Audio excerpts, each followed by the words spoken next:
It is no longer news, the economic situation of Nigeria, from the hike in fuel price to the cost of living, especially for the common man on the street who has to take home 18,000 naira minimum wage or even less, in spite of how expensive everything seems to be now. So Prof, what's your take on this? And I beg you to please come down to our level so that my viewers will understand what you're saying. That is what you get when the hobo pejoratively hobnobs with the hobgoblin. Nigerians have been bamboozled, razzle-dazzled, razzmatazz politically. Then I ask myself this rhetorical question. Is it not the same man who wept over the rulership of this country in 2011? Is it not the same man whose political enemies never wanted us to vote in 2015?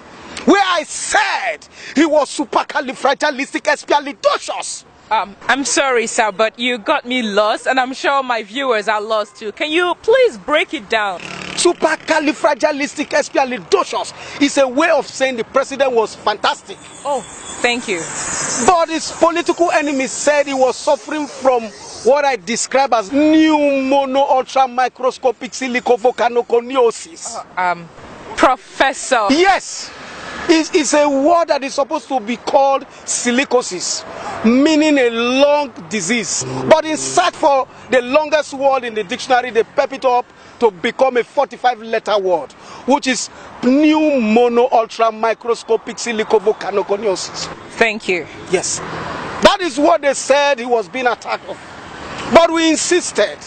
We voted him. He got victory.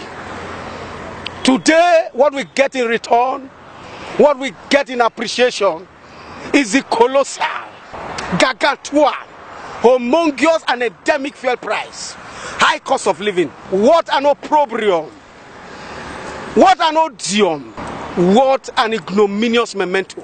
That even at the barbituration of the so much acclimatized rebarbative subsidy orchestrated by the anomalous cabal, how did they arrive at 145 naira per litre? How much was this subsidy per litre?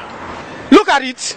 In 2012, the same subsidy evacuation and barbituration was condemned by a scrupulous, fastidious, puritanical, boisterous, energetic, and a rootin' Governor Adams of Shomole, who was once the voice of the masses, but today, for party affiliation, sentiments, for political somnambulism and malocclusion, he has chosen to remain close-mouthed, reticent, taciturn, uncommunicative, and unforthcoming, meaning he has kowtowed in their poho.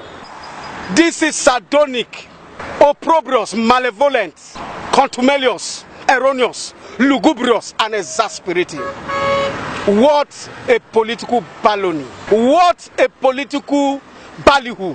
What a political bunkum, balderdash and hogwash. At this point, I will borrow the words of the great sesquipedalian, logomanian Ikodomigodo of Edo State, that it is crystal clear, like the biblical Menemeneteke Yufasin, that this administration has no blueprint on socio-economic matters.